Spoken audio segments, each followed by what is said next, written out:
क्या आपको पता है ऋग्वैदिक काल में बैंक बैलेंस रुपयों में नहीं बल्कि गायों की संख्या से नापा जाता था। जितनी ज्यादा गाय उतना बड़ा अमीर। लेकिन ये सिस्टम काम कैसे करता था, आइए जानते हैं। तो हेलो एवरीवन, कैसे हैं आप सब? आई होप आप सभी अच्छे होंगे। आज की इस क्लास में हम ऋग्वैदिक अर्थव्यवस्था को समझने की कोशिश करेंगे। इससे पहले चैनल पर नए हैं तो चैनल को सब्सक्राइब जरूर कर लीजिए, क्योंकि एंशियंट हिस्ट्री का ये टॉपिक ऋग्वैदिक काल सभी गवर्नमेंट एग्जाम के लिए बहुत इंपॉर्टेंट है। और वीडियो को एंड तक जरूर देखिएगा, क्योंकि लास्ट में हम कुछ एग्जाम ओरिएंटेड एमसीक्यू भी करने वाले हैं। तो चलिए स्टार्ट करते हैं आज की क्लास। आज का हमारा टॉपिक है ऋग्वैदिक अर्थव्यवस्था।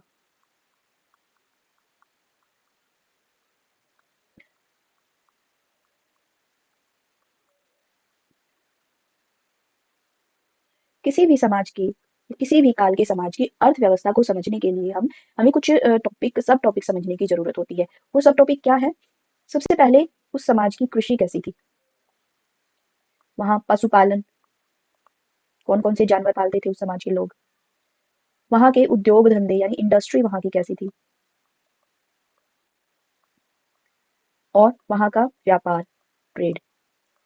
अगर आप ये सारे सब टॉपिक अच्छे से समझ लेते हैं तो आप किसी भी समाज की, किसी भी काल के समाज की अर्थव्यवस्था को इजीली एक्सप्लेन कर सकते हैं।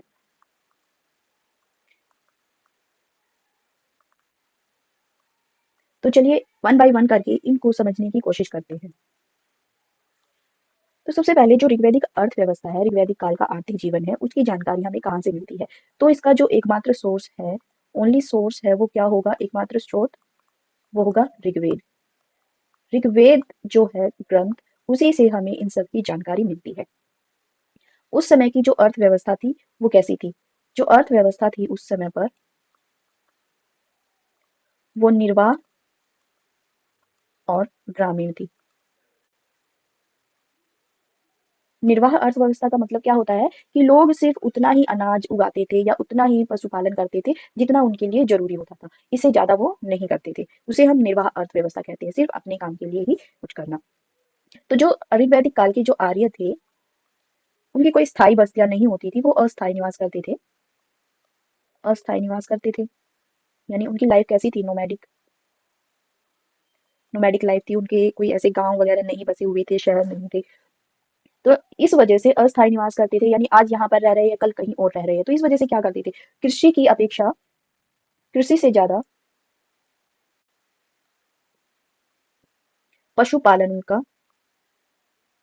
मुख्य पेशा था।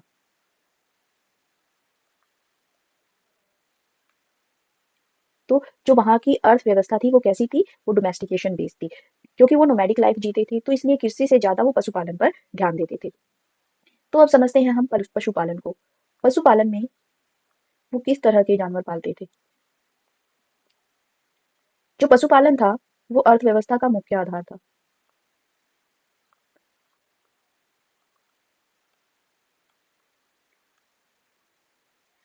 बहुत से जानवर थे, पशु पालते थे, जैसे गाय, घोड़ा, ऊंट, भैंस, भेड़ और बकरी। ये सब जानवर पालते थे। जो गाय था उनका प्रमुख पशु था। प्रमुख पशु था वो क्या था? गाय। गाय को वो बहुत ज्यादा इंपॉर्टेंस देते थे। गाय की हम बात करें तो ऋग्वेद में गाय का उल्लेख, गाय की चर्चा 176 बार की गई है।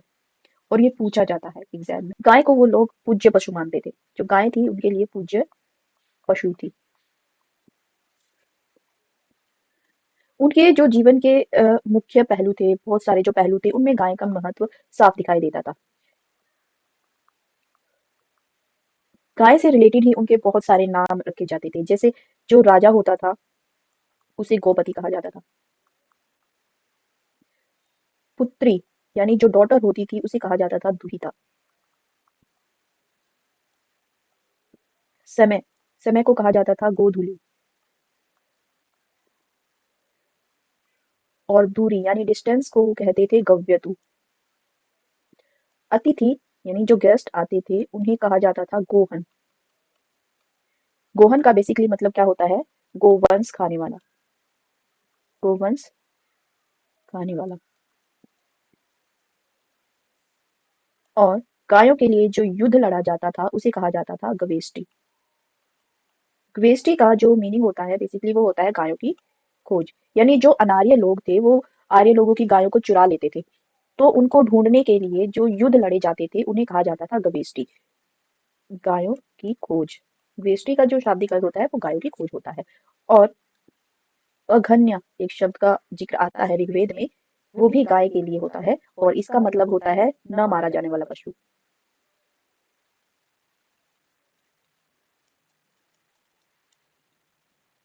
तो गाय को वो अघन्या कहते थे और अघन्या का मतलब होता है जिसे मारा ना जा सके। इसके अलावा एक और वर्ड होता है जिसे गाय के लिए यूज करते हैं, वो होता है अष्टकर्णी।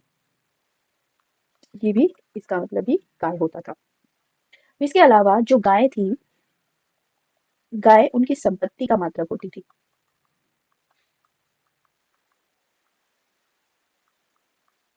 संपत्ति का मात्रक होती थी। इसका क्या मतलब है? इसका मतलब ये है कि जिसके पास ज्यादा गाय होती थी उसे ही अमीर समझा जाता था और जिसके पास गाय नहीं होती थी वो गरीब होता था।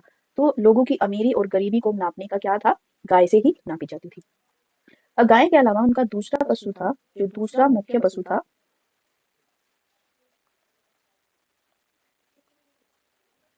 वो था घोड़ा।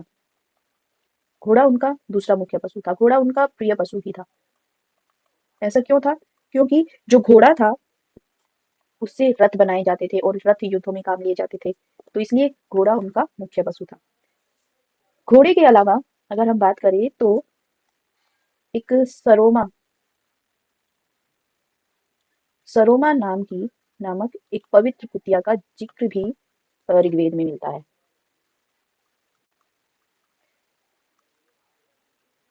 पवित्र कुतिया का उल्लेख हमें ऋग्वेद में मिलता है। अब ये सभी जानवरों को पालते थे, लेकिन बाघ और हाथी का कहीं भी उल्लेख ऋग्वेद में नहीं हुआ है। उल्लेख हमें नहीं मिलता है। अब बात आती है कृषि की, एग्रीकल्चर। एग्रीकल्चर था जो पशुपालन के बाद ये आर्यों का दूसरा मुख्य पेशा था।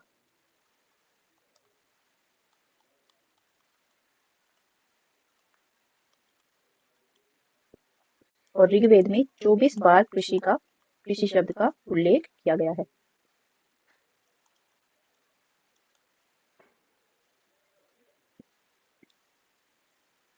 जो ऋग्वेद है उसमें एकमात्र अनाज का उल्लेख मिलता है, वो क्या है? एकमात्र जो अनाज था वो क्या था? वो था यव। और यव का क्या मीनिंग होता है? जो। एकमात्र अनाज जो का उल्लेख ऋग्वेद में मिलता है। और कृषि में क्या होता था? हल से जुताई की जाती थी। हल से जुताई होती थी और गोबर की खाद का खेतों में यूज किया जाता था।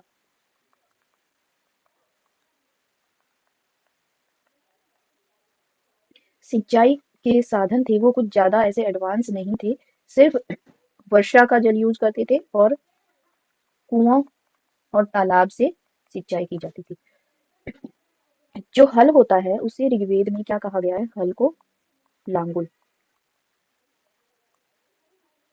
लांगुल कहा गया है। जो ये नाम है, जैसे लांगुल हुआ, गाय के लिए बहुत सारे वर्ड यूज हुए हैं, दुहिता, गोधुली, गव्यतु, ये सारे नाम एग्जाम के पॉइंट ऑफ व्यू से बहुत इंपॉर्टेंट हो जाते हैं, तो आपको इन पर मेन फोकस करना है। इसके बाद हल को कहा जाता था लांगुल, और हल से जो रेखा बनती थी, यानी जब खेतों में हल चलाया जाता था तो उससे जो रेखा बनती थी उसे क्या कहा जाता था? उसे कहा जाता था सीता। सीता उस रेखा को कहा जाता था। और जो गोबर की खाद थी, गोबर की खाद जिसका खेतों में प्रयोग करते थे उसे कहा जाता था करिश। तो ये थी उनकी कृषि। सिर्फ एकमात्र जो अनाज है जो उसका उल्लेख ऋग्वेद में मिलता है। इसके बाद आता है उनके उद्योग धंधे।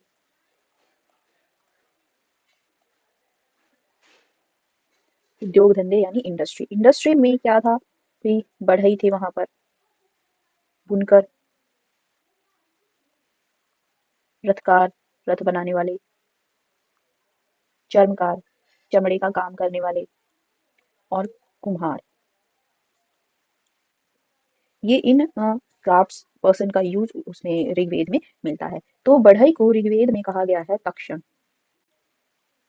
तक्षण कहा गया है। और जो धातु क्रमी होता था, यानी धातु का काम जो करता था, धातु का काम करने वाले को कहा गया है कर्मार। और जो सोने का काम करता था, यानी जो सुनार होता था, उसे कहा गया है हिरण्य।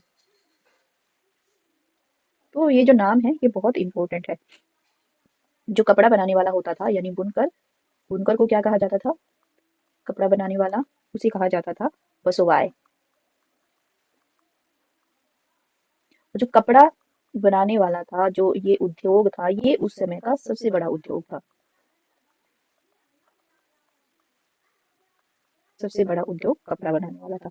अब एक बात और कर लेते हैं हम कि ऋग्वेद में लोहे का और चांदी का, लोहे और चांदी का उल्लेख ऋग्वेद में नहीं मिलता है।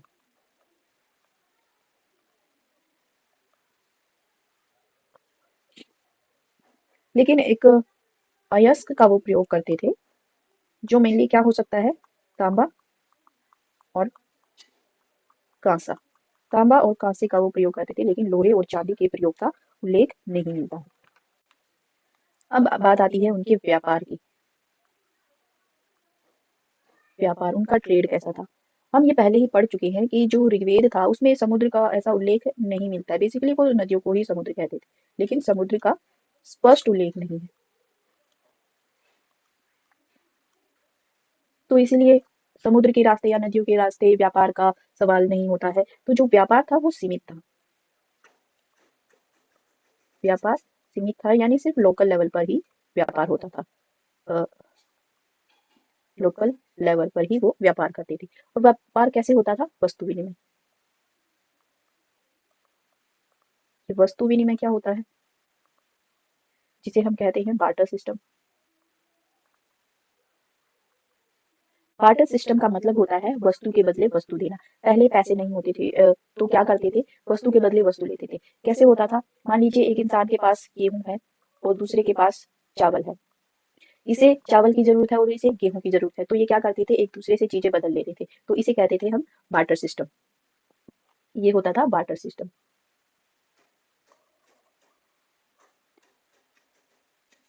अब इसके बाद आता है वहां पर मुद्रा का प्रचलन नहीं था। मुद्रा के प्रचलन के कोई साक्ष्य या कोई भी उल्लेख ऋग्वेद में नहीं मिलता है। लेकिन एक निस्क नाम का, निस्क होता था। बेसिकली ये क्या होता था? निस्क एक सोने का गहना होता था। सोने का, सोने का गहना होता था जिसका उल्लेख ऋग्वेद में मिलता है, और बाद में जिसका प्रयोग विनिमय में, यानी ट्रेड में होने लगा था। बाद में ये विनिमय का माध्यम बना था, विनिमय में प्रयोग होने लगा।